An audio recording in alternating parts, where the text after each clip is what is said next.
there. A little further out. 3 to here. What am I putting that away for? I still need it. And just like before, using that outer edge to mark where the marker goes, because this is the side we're going to cut on. That makes sense.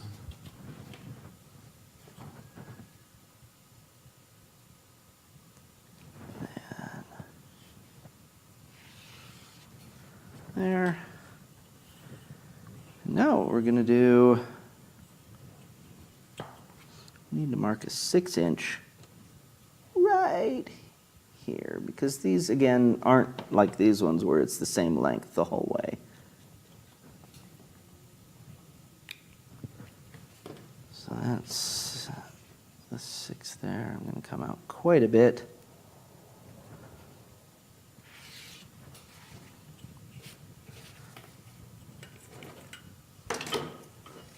And just so I remember, this is not a piece I'm using. I'll come out 3 inches again, because that's still the same.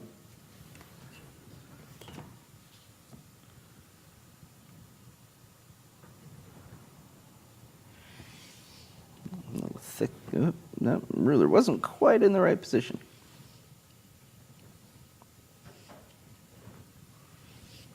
There we go. One last one. Right there.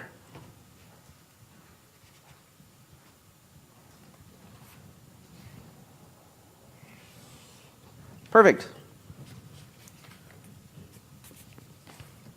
I totally did that the whole way down, didn't I?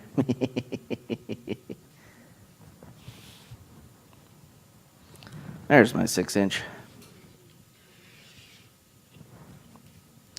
And that's good, because you'll probably notice that this line's kind of going that direction. So you need to make sure it's as straight as you can so that you don't have a weird edge like we did on that one.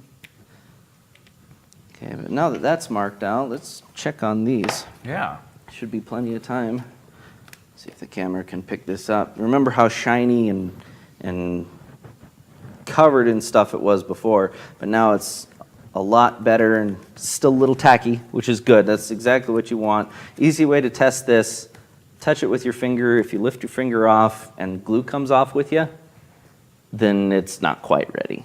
But if it's nice and clean like that, then you're ready. Okay.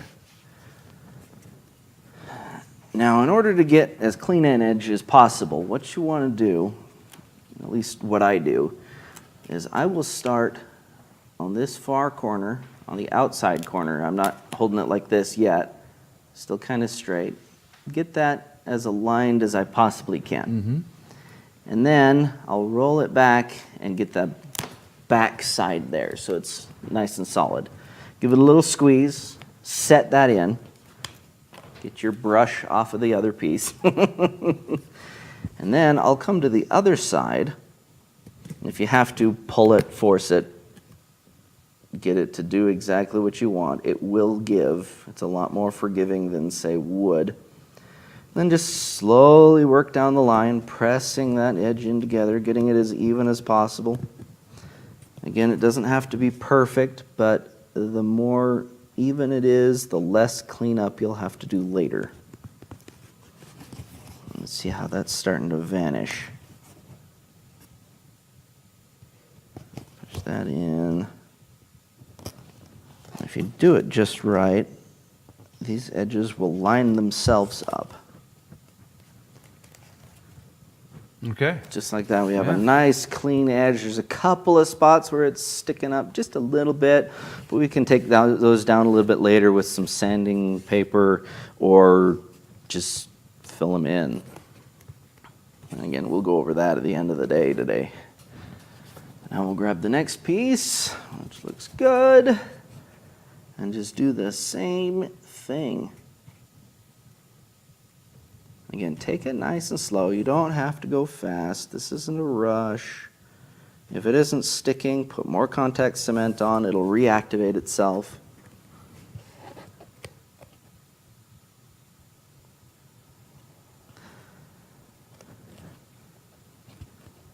The key to contact cement is patience.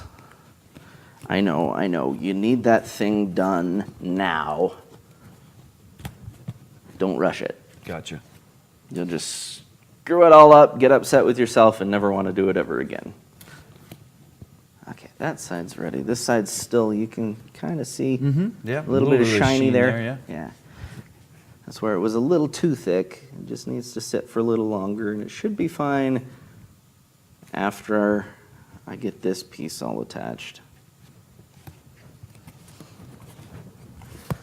For curves and things, it's really great to start on one side, switch to the other before doing the middle, because again, it'll force itself together just from the shape of the foam and the pressure of